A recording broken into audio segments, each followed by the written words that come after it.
Well, ladies and gentlemen, from MMA to boxing to football, there are some very dangerous sports out there. And today we are going to talk about one of the most dangerous sports in the world, track. And while you may think that I'm joking, this isn't a joke, okay? I'm not laughing, I'm not smiling. This is a real situation that took place at a Virginia State Championship track meet between two athletes where one of these girls tried to fucking assassinate the other on the track. So I want you to check this out now.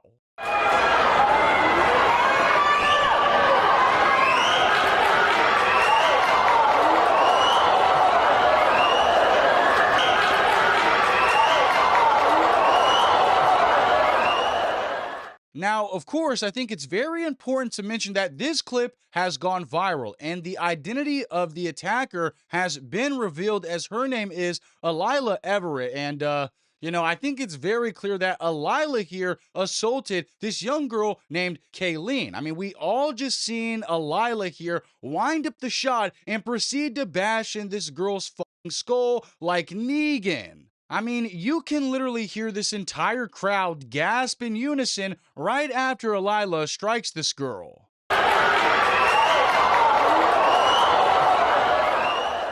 How does the old saying go? If you can't beat 'em, bash 'em in their head with a metal fucking pipe until their skull breaks. Now, keep in mind, this clip got a lot of attention. It went viral. So, of course, the next natural step was for the local news station to pick up this story. So, they arranged a meeting with Kayleen and her parents, and I think this is important to take a look at. Already in the Class 3 state finals at LU, Tucker set a new meet record in the 55-meter dash. Now things were looking good for the Bees Junior in the 4x200. Her mother, Tamara Tucker, had a front row seat to the action. We're used to watching her just pick up where there's any slack. So as she was coming through the curve, I was like, I'll tell my husband, I said, she's doing what she do. She's going to be all right. They're going to get back where they need to be. So on the back curve, I had kind of got cut off when I tried to pass her the first time. So I let her go ahead. So I knew like when I got fully on the curve that I was just going to have to push through and pass her. Then out of turn 4, a strike with the metal baton to Tucker's head sends her reeling. Officials immediately disqualified the team from IC Norcom, but the damage was done. I still can't believe it. I'm still in shock. Like, everyone's texting me, checking up on me, and I appreciate that. But, like, I'm still trying to take it all in. I can't believe it happened. Tucker's now dealing with the effects of a concussion and a possible skull fracture. Now all the Tuckers want is an apology and an explanation. Why did you do it, and why haven't you apologized yet? So, this is clearly a very fucking despicable situation. I mean, this Alila girl didn't even bother to help Kayleen after she hit her with the pipe. She just continued to keep running for some reason. And then we hear that neither Lila or her coaches apologized to Kayleen. So that is clearly fucking shameful and the epitome of horrible sportsmanship. And another alarming revelation was revealed when we learned that Kayleen had to be checked by a doctor for concussions and skull fractures. So that indicates that this was a pretty serious injury. And the fact that neither Lila or her coaches had the respect or dignity or integrity to check on Kayleen is fucking appalling. But to be honest, I'm glad that Layla stayed silent because her silence was so loud that it fueled the media to go and find her and get answers. And oh boy, when I say that this interview with Lila is cringe as fuck, that is putting it lightly. Everybody has feelings. So you're physically hurt, but you're not thinking of my mental, right?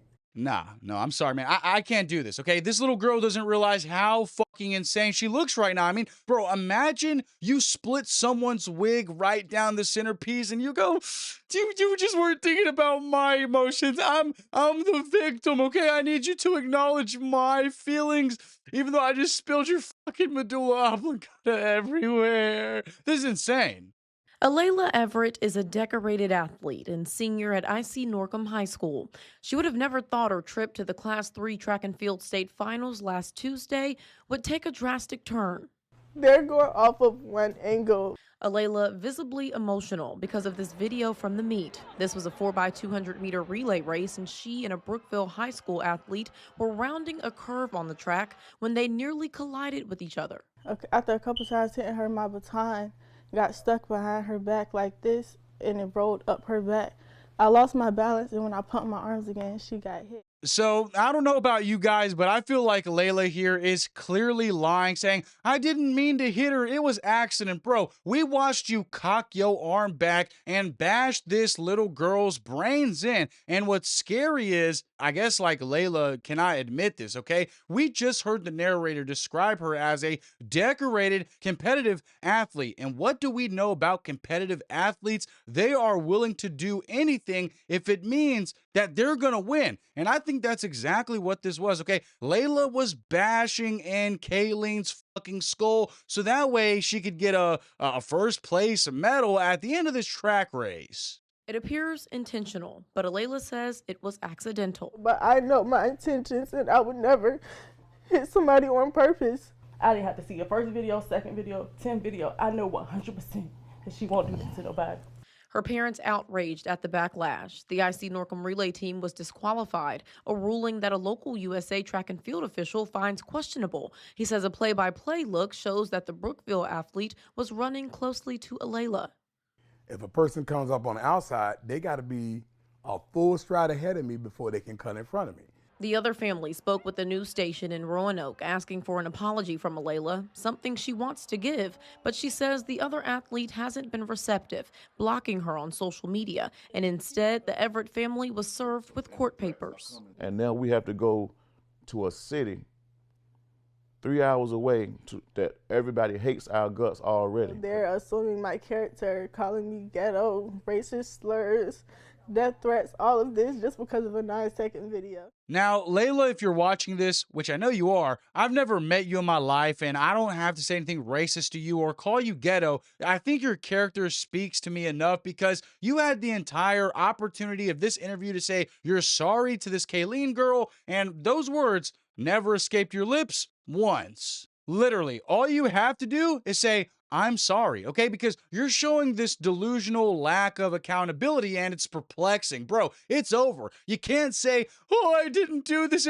We got your ass in 4K. But instead of saying I'm sorry, every clip I see of Alayla is her deflecting accountability and crying, and she's only crying because she got caught, okay? She is very aware that her life could be over, considering that she could be deemed a threat moving forward in her academic and athletic pursuit. And we just heard that Kayleen's family is taking Alayla and the coaches to court, so good on them, okay? Because Kayleen here could have fucking died right there. So Alayla needs to be held accountable to prevent another incident like this happening again, okay? I don't know what happened here in Alayla's mind, but it is clearly a moment where someone snapped, okay? This decorated athlete saw her future flashing by her with Kayleen's stride, and the only answer that Alayla had was taking that metal pipe to Kayleen's fucking skull. But anyways, I saw this story trending and I did want to talk about it because, like, what the hell even is this? Just let me know what you guys made out of this entire situation in the comments below. Make sure you subscribe and turn on the bell notifications. Click one of the videos on the screen right now where I'm gonna bash your fucking brains in with a metal pipe. Make sure you like, comment, subscribe, and play my music. What we do here is go back.